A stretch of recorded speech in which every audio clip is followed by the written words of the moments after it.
kroegbaas uit Stavoren, die wast alleen zijn oren. Vraag hem niet waarom, want de man is dom. Het gerucht dat gaat er, hij is bang voor water. Zelfs zijn vrouw wil scheiden, maar daar lacht hij om. Pa wil niet in bad, maar die is het zat.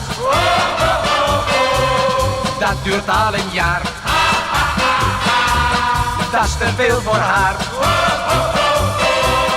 Pa wil niet in bad, water vindt hij nat. Is niet leuk voor haar, en het ruikt zo naar.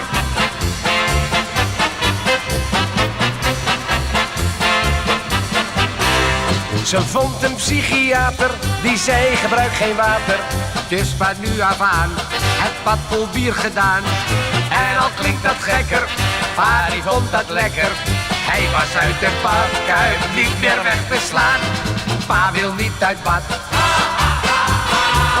maar die is het zat. Dat duurt al een jaar, dat is te veel voor haar.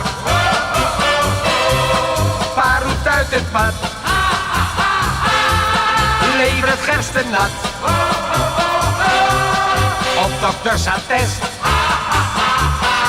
het bier dat is weer best.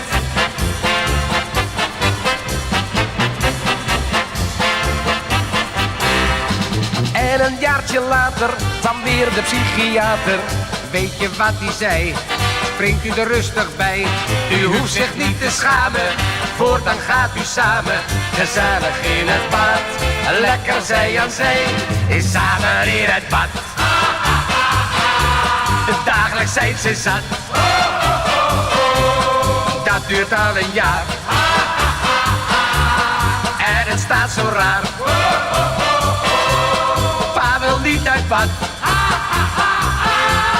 ma wil niet uit bad. Is goed voor allebei,